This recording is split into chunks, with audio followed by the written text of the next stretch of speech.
Merci de prendre rendez-vous de l'actualité sur Eden TV. Mesdames et messieurs, bonjour et bienvenue dans ce journal. Au sommaire, tournée statutaire du préfet du littoral, ultime occasion pour le compte de l'année 2023 d'aller aux nouvelles des populations de son territoire de compétence, moment d'échange qui a consacré également le bilan des actions du gouvernement. Comme tous les vendredis, je reçois votre analyste politique. Il s'agit de Peggy Ludovic Dagba qui enfin d'édition va décrypter les faits marquants de l'actualité de la semaine. Et puis, hors de nos frontières, le candidat Moïse Katumbi suspend sa campagne électorale à la suite de la répression policière de manifestations populaires.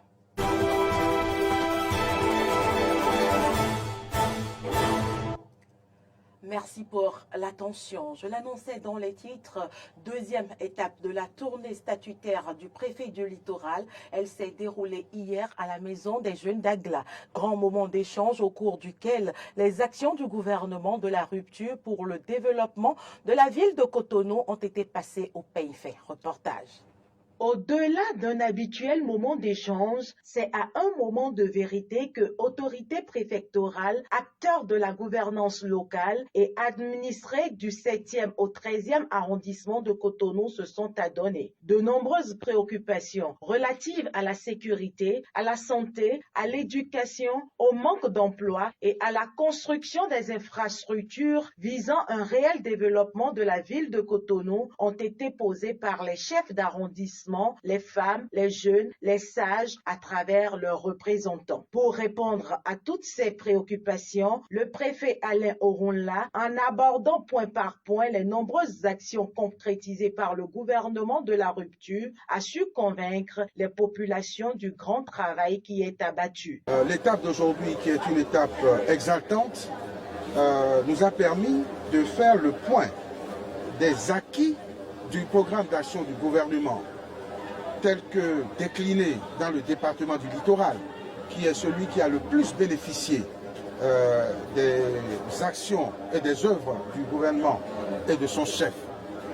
Donc l'occasion de ce jour nous a permis, avec nos concitoyens, de faire ce constat, de prendre rendez-vous pour consolider, pérenniser ces acquis pour en avoir davantage. C'est notre manière d'encourager le président de la République et le gouvernement à continuer leurs efforts et leurs sacrifices pour le bien-être des Béninois et des Béninoises, des Cotonoises et des Cotonois en général, des efforts que nous faisons pour préserver et de la stratégie qui a permis au gouvernement de parvenir à un si brillant résultat en peu de temps, à savoir la méthode, la détermination, l'ambition, la discipline, que nous insufflons à nos administrés, à nos compatriotes, afin qu'ils méritent davantage et qu'ils aident aussi la municipalité qui a des moyens, qui peut en avoir davantage,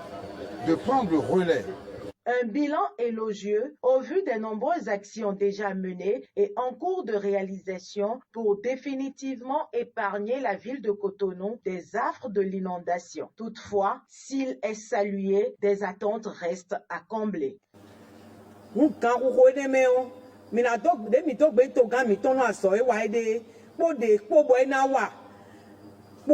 Nous remercions beaucoup le chef de l'État pour tout ce qu'il a déjà fait et nous lui demanderons de ne point écouter ceux qui ne reconnaissent pas ses efforts, mais plutôt nous, ses enfants, qui attendons encore beaucoup de lui. Je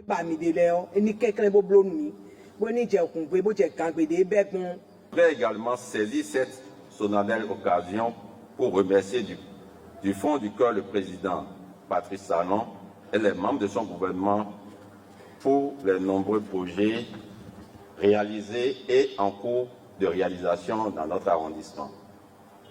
Je voudrais citer le programme d'assainissement pluvial de Cotonou, PAPC, le programme d'adaptation des villes au changement climatique, PAVIC, sans oublier la première phase du projet Alphatage.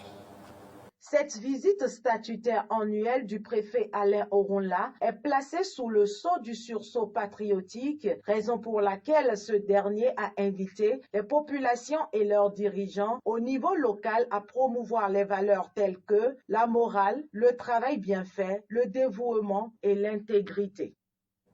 Dans le cadre de l'organisation prochaine en février 2024 de la 4e édition du Forum des mines et du pétrole de la CEDEAO ECOMOF au Bénin, le ministre de l'Énergie, de l'Eau et des Mines a donné un point de presse de lancement hier à Cotonou. Je vous invite ici à suivre sa déclaration. Alors, c'est un honneur pour nous d'accueillir cet événement. Ce n'est pas le premier, mais c'est la première fois que le Bénin accueille un événement de la CEDEAO de cette dimension, les mines et le pétrole. En cette période où la COP est en train de conclure, beaucoup nous demanderont pourquoi encore le pétrole. Bien sûr, la position de l'Afrique a été clairement annoncée donc, à la communauté internationale et je peux vous annoncer que l'honneur a été fait au Bénin. C'est ma signature qui a été portée par toute l'Afrique pour dire clairement l'Afrique, il a la transition, mais à sa manière.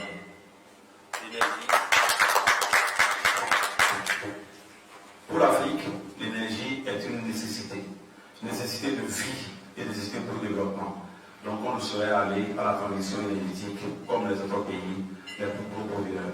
Et quand on sait que notre continent tout entier pollue à peine 4%, nous sommes en droit aujourd'hui, sans préparation de la part des pollueurs, nous aussi d'aller chercher les moyens, mais de façon beaucoup plus intelligente pour réellement développer notre continent. Combien de nos compatriotes aujourd'hui en Afrique n'ont pas accès à l'énergie? C'est plus de 60% de l'Afrique, y compris l'Afrique du Sud et tous les autres pays du Maghreb. C'est plus de 60% de nos compatriotes qui n'ont pas encore accès à l'énergie. Imaginez ce que ça veut dire quand on ne prête pratiquement 1,5 milliard. Imaginez. Et sans ça, vous savez qu'on ne peut rien faire de total. Et même ces pays africains semi-sahara qui aujourd'hui, même les zones qui sont couvertes, est-ce que nous avons la qualité qu'il faut? Non. Ni en quantité, ni en qualité. Donc on saurait contraindre l'Afrique à aller au même rythme que les pollueurs. Nous sommes conscients que nous habitons tous la même planète. Nous sommes conscients aujourd'hui que les affres, les changements climatiques n'épargnent aucun pays, aucune zone de la planète, mais nous avons cette obligation de pouvoir donc exploiter de façon responsable les ressources dont nos pays, de notre continent, sont dotés pour pouvoir donc amorcer ce développement pour le bien-être de nos compatriotes. Donc ce forum, cette 4e édition arrive par point nommé où des panélistes, des experts du monde entier nous l'ont invité en collaboration avec la CEDEAO. Les autres ministres et les autres organisations, nous allons inviter tous les experts du secteur pétrolier, du secteur minier, pour qu'on échange sur l'avenir de l'Afrique, sur l'avenir du secteur pétrolier en Afrique, sur l'extraction, sur l'extraction de nos ressources minérales, quand on sait que la plupart de nos pays regorgent de ressources minières stratégiques, et même notre pays en regorge aujourd'hui. La faculté des lettres, arts et sciences humaines Flash de l'université de Parakou a organisé 48 heures durant la première édition du Salon des métiers. Une rencontre placée sous le thème formation, employabilité et développement, le grand challenge du partenariat entre l'université et le monde professionnel. Les travaux se sont déroulés à l'Amphi 1000 de l'université. Clémence Tonoukoua. La première édition du Salon des métiers de la Faculté des lettres, arts et sciences humaines Flash de l'Université de Parakou se veut une rencontre entre différents acteurs du monde académique, du monde des entreprises et celui professionnel. Objectif, faciliter l'insertion des jeunes diplômés et orienter les étudiants de cette entité. Cette rencontre s'avère à nos yeux une rencontre de vérité et de réflexion qui vise à permettre aux étudiants de découvrir le monde professionnel et ses actrices et acteurs à créer un échange pour aider les futurs diplômés de la Flash à découvrir leur vocation et, le cas échéant, à construire leur projet professionnel. L'événement est placé sous le haut parrainage de l'honorable Claudine Afiavi Prudencio, présidente de la Fondation Omolara Prudencio, qui s'est faite représenter pour des raisons d'agenda. Son représentant Jules Léandre Kitty était porteur de plusieurs messages. La présidente de la Fondation Omolara Prudencio me charge donc de dire, du haut de cette tribune, que notre investissement collectif dans l'éducation des enfants et l'encadrement rigoureux de nos filles ne doivent pas être négociables dans nos réflexes quotidiens. Pour la présidente de la Fondation Omolara Prudencio, il faut œuvrer à tout prix pour préserver la vie de nos enfants, surtout les filles. L'autre message qui tient à cœur à la présidente, c'est d'exhorter tous les décideurs, les chefs d'entreprise, à faire chaque jour un peu plus pour offrir des opportunités d'emploi aux jeunes. Malgré son absence, aucun des intervenants n'a taré de mots pour vanter les mérites de cette Amazone des temps modernes.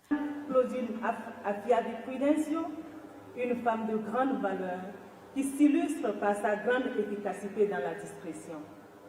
Bien qu'absente, elle a suivi toutes les étapes des préparatifs de ce salon, parce qu'accordant du prix à tout ce qui touche à la jeunesse. Une passionnée achevée de la lutte pour la bonne éducation des jeunes, de la recherche, de la création et de l'offre d'opportunités d'emploi au profit de la jeunesse. Elle y consacre son leadership fort, son énergie, son temps, ses ressources.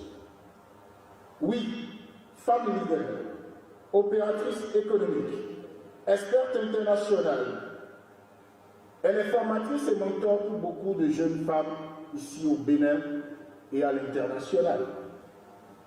Femme engagée dans tout ce qui est action de développement.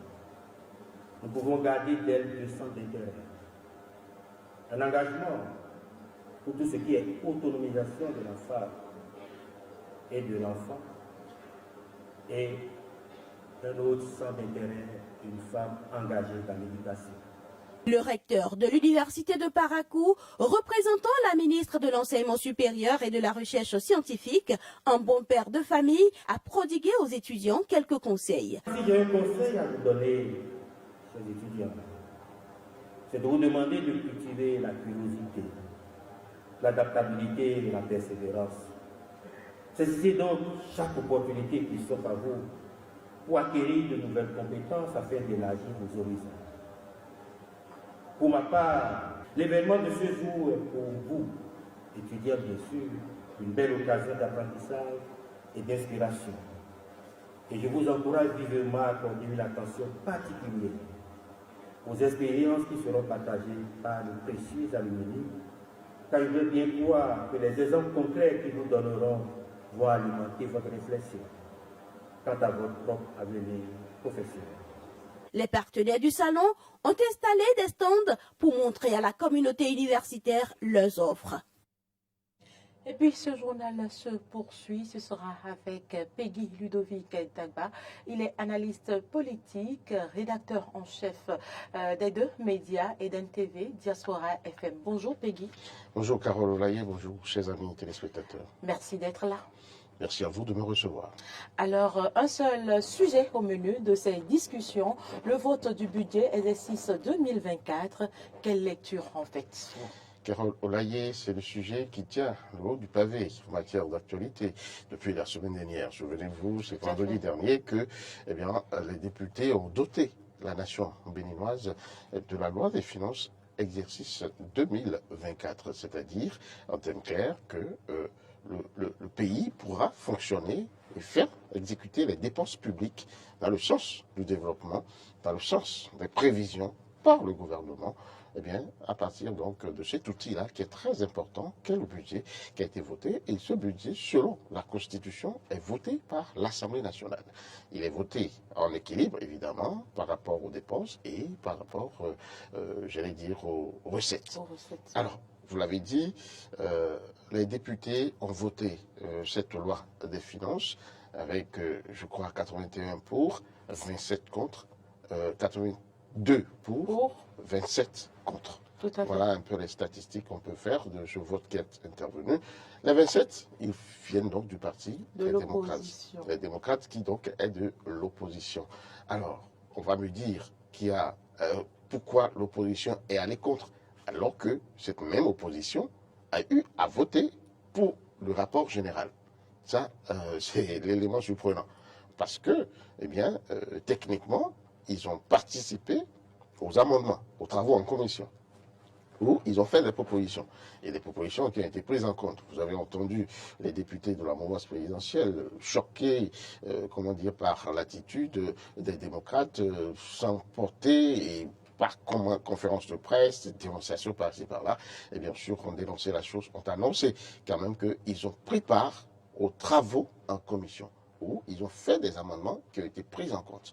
Alors, comment comprendre qu'en fin de compte, après avoir voté pour le rapport général, on vote maintenant on vote contre le budget général en termes final.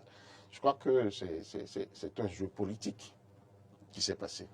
On a entendu sur nos antennes en exclusivité le porte-parole, le chargé de communication aujourd'hui du Parti des démocrates, Guy Mitopin, qui disait un certain nombre de choses, que eh bien c'est un budget qui n'a pas pris certaines aspirations profondes du peuple en compte, notamment dans le domaine du soja, où ce n'est pas tout ce qu'ils ont proposé qui a été pris en compte. Donc, ils ont des griefs sur le plan général du budget. Mais alors, ceci ne pouvait pas, comment dire, être entendu totalement si on reste au plan technique. Donc, il faut dire que c'est au plan technique qu'ils ont validé le budget. Maintenant, au plan politique, vous savez très bien que on a déploré tous ici le caractère monocolore de l'Assemblée nationale. De l'Assemblée nationale, 8e législature. Tout à fait. Aujourd'hui, on a quand même l'opposition qui est entrée au Parlement avec 28 députés. Justement, j'ai envie de demander, de chercher à comprendre pourquoi un député parmi les opposants ont quand même voté pour le budget. Voilà, c'est pour ça que je vous parle de lecture politique. C'est en tout cas un jeu politique.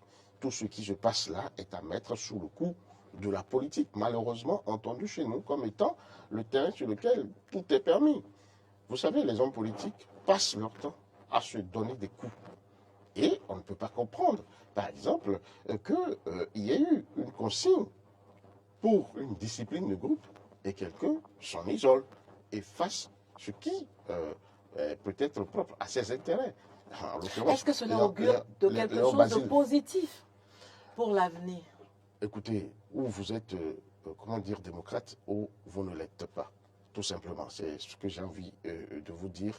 Ici, la démocratie, c'est la majorité et la minorité. La majorité exprime ses vœux parce que, ayant les coups des franches, le pouvoir en main, la minorité est l'opposition. L'opposition qui n'a pas intérêt, certainement, à accompagner, et bien sûr, le gouvernement dans ses options de pouvoir développer le pays. Qu'est-ce qu'on dit? Je ne suis pas d'accord avec la façon dont le pouvoir est en train de conduire les affaires de la nation. C'est la lecture qu'il faut faire, tout simplement. L'autre chose que j'ai envie de dire et que les gens, comment dire, peuvent comprendre aussi, c'est qu'avant, eh bien, ce vote, il y a quand même eu une rencontre entre les démocrates et le président de la République, qui a entendu accorder certaines choses, mais qui a refusé d'autres. Donc, il n'est pas exclu que, blessés dans leur amour-propre, les démocrates n'ayant pas obtenu ce qu'ils souhaitaient, ont trouvé quand même l'occasion là pour manifester leur mécontentement, pour signaler leur désaccord. C'est ce que je peux dire. Comme quoi la politique reste la guerre des intérêts. C'est malheureusement la réalité sous nos tropiques. Merci à vous, Peggy Ludovic Dagba, pour toutes ces précisions. Restez avec nous pour la suite de ce journal. Nous allons à présent à l'international où l'un des principaux candidats de l'opposition à l'élection présidentielle congolaise qui aura lieu la semaine prochaine, Moïse Katumbi, qui a suspendu temporairement sa campagne après des violences, après l'un de ces rassemblements électoraux. Des balles réelles ont été tirées et plusieurs personnes ont été blessées alors que Katumbi s'adressait à ses partisans dans la ville de Moanda. Le gouvernement provincial a déclaré dans un communiqué que les gardes de Katumbi avaient tiré des coups de semonce après que la foule se soit agitée, attisant la tension et les bousculades. Plusieurs personnes ont été blessées, dont un policier, et des enquêtes sur l'incident sont en cours. Selon le candidat qui se trouve en 3e position dans les sondages, ces incidents ont été programmés. Afin d'éviter de nouvelles provocations, j'ai décidé de suspendre temporairement ma rencontre avec les citoyens des villes de Kananga et Chikapa. Les images, les tirs à balles réelles de la police et les témoignages confirment que ces incidents ont été programmés, planifiés et orchestrés avec une volonté d'aller au crime. Dieu n'a voulu autrement. C'est tout pour cette édition. Merci pour l'attention. Les informations se poursuivent sur nos différentes plateformes Facebook, YouTube, Twitter et sur notre application téléchargeable sur Play Store et App Store. Eden TV, Diaspora FM. Portez-vous bien.